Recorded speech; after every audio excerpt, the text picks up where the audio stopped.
Tom, are you okay? I lost her. Her? She was going to be this epic, trilogy-worthy character. I was going to be the hottest writer in Hollywood. But I can't get past Act 1! You need some writers group therapy.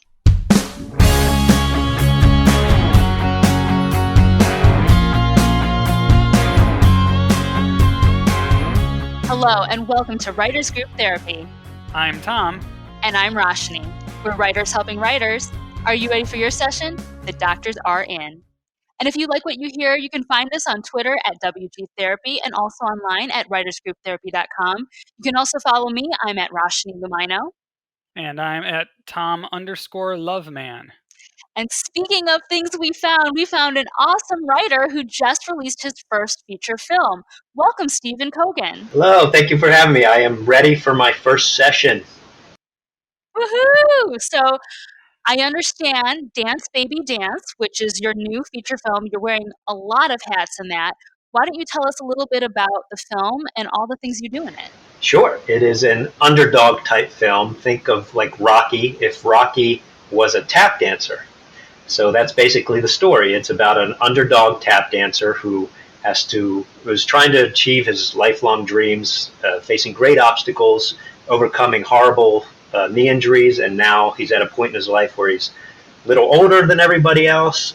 They're all younger, healthier, probably better, but he still has that laser-focused dream, and he's going to go for it no matter what. And that's kind of what it's about. It's a feel-good story, and hopefully inspirational and fun and joyful, and yeah, it was a lot of fun to make. How come I get the sense that it's kind of autobiographical? I wouldn't say completely. I mean, my life as a writer in this business has followed kind of an underdog arc, up and down roller coaster like just about everyone else's. But I never tap danced before in my life, so I couldn't say that part's autobiographical. I had to teach myself how to do that. So then how did you pick tap dancing? It's a weird kind of story. I enjoy like walking on the beach, living out here in Los Angeles. It clears my head. It's gets my imagination going. And so a few years ago, I'm walking on the beach and listening to music, and I happen to be listening to a lot of like old school soul back then, like Sam and Dave and Gladys Knight and the Pips and Stevie Wonder. And I just saw myself, and I don't know why, I saw myself tap dancing to those songs, and it made me really happy. And so I put together that, and I've always loved underdog films. I kind of put those themes together and wrote the story, and away we went. And on the film, you wrote and produced and directed? Yeah, I did everything. I wore way too many hats. I wrote, I produced, I directed, I tap danced in it, and I acted in it. So a lot to do, but it was a lot of fun. Wow. So how did you, I mean, since it is, as you say, an underdog production, how did you find funding and find the time to do it since you were doing everything and not go crazy? Yeah, that is a challenge, not going crazy in general, but even more so when you're trying to do an undertaking like this. When people ask me that, the simplistic answer is you got to have so much passion for something like this that you're going to fight through every obstacle, every wall, every challenge.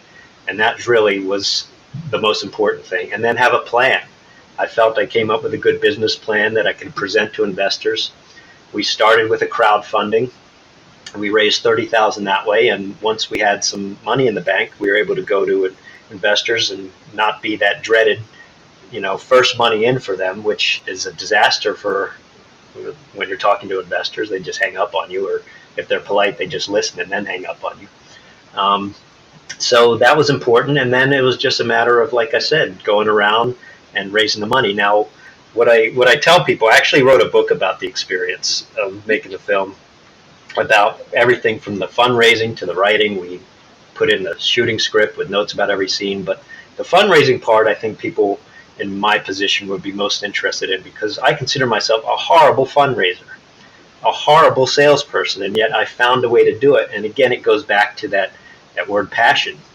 And I would tell people who ask me, because we've done workshops about how to raise the money and everything, I'd say I used to, out of college, to raise a little money before moving out here. I'm from back east. I tried selling fire extinguishers, and I was awful. everyone else in the room was like, it's so easy. You just go in and you scare people, and they're like, oh my God, I got to have a fire extinguisher. It's otherwise I'm in trouble. I tried twice. The first one, I just bored the people, and they're like, oh, go away. The second time, I burned my thumb. They're just like, please leave in the demonstration. And it was a disaster. So I realized then that I'm a horrible salesperson. I've never improved at it. And I hate asking people for money. I hate asking people for most things, but especially for money. So it was tough. But again, I was so passionate about it, and I felt like I said, I had a good business plan, and I just walked people through that with passion. And I think we did five.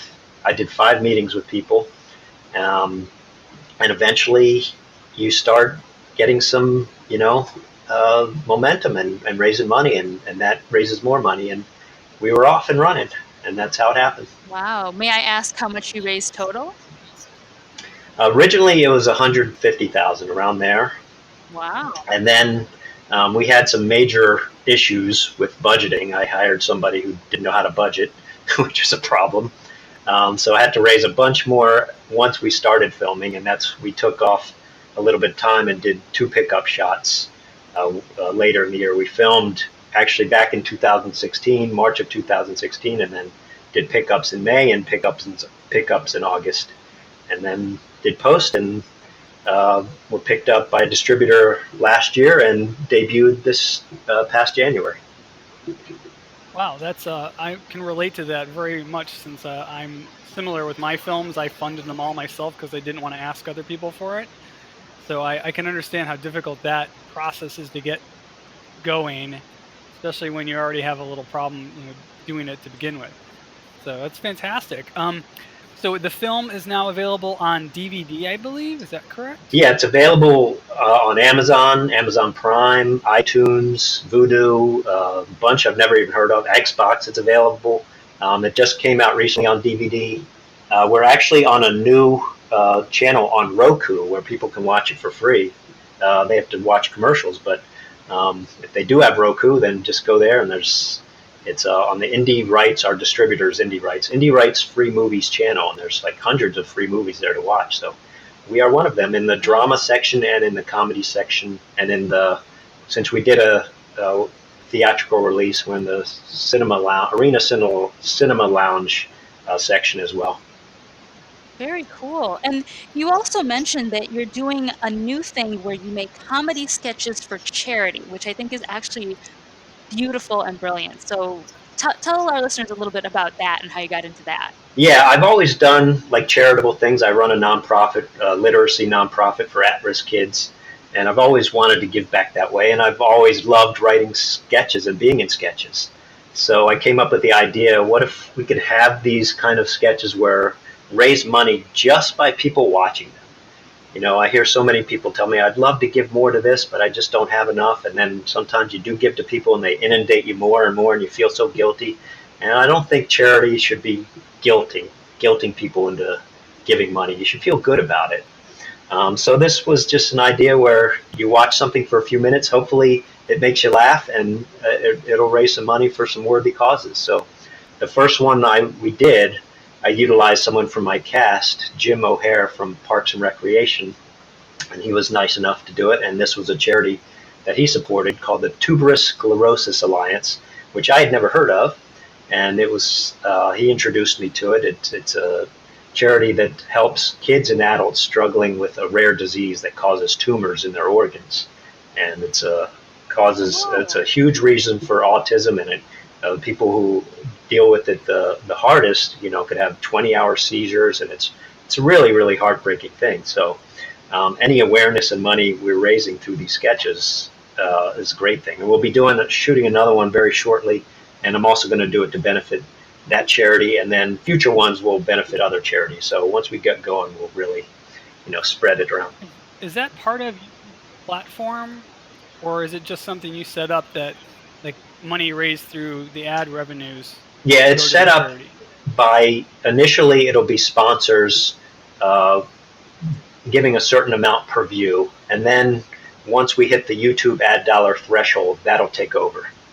So that's kind of the challenge. Is the YouTube ad dollar threshold has been raised just this year, So it's much tougher than when I originally had the idea. But it's okay. It's a startup kind of thing, so it's not, doing gangbusters yet. But I think, the more we do, the more we'll grow and the more people it'll help. I was wondering, I was actually watching the sketch earlier, and I wondered how you picked the charity. So that's really cool that the other actor in the sketch was like, "No, this is something I believe in." Is that something you're gonna do in the future, like, the other actor you work with can pick the charity, or just happen to work out this way? No, that was the idea from the beginning, that we would partner with people and it would benefit their charities, and that was, partly was the incentive for them to do it, uh, because they care so much about these causes that they Yeah. support. Um, I don't know if we'll always do it that way, because we may not be able to make enough of them. I want to make, at least 5 to 10 a year at some point, and it may just be me and just something real simple, and I pick some charity that I want to help. So I don't know if we'll stick to that, but yeah, we'll be doing a lot more of that That's also. awesome. So if people wanna find you online, Stephen, where Yeah. can they find Dance Baby Dance and your sketches? The movie is at dancebabydancemovie.com, and there you can find all our social media. Icons are up in I believe, the right hand corner, and um, we have the Amazon link and the Roku link and the DVD link and all that stuff. And then my personal one is stephenkogan.com. That's the big narcissistic one where my face is on it way too much. And but it links everybody to the movie and to the book that I mentioned. Eventually, I'm going to put out my business plan, because, like I said, that was so useful in helping us raise the money, that I think it might be useful to people to see what I did, and maybe they can look at it and not copy it word for word, but use it Definitely. for their own projects. Sure. That's I would a never great do that. resource. Awesome. Great. Well, thank you so much for being on our show. Oh, thank you for having me. Yep. So everybody make sure you check out Dance Baby Dance and Stephen Kogan's website, and we will see you next week.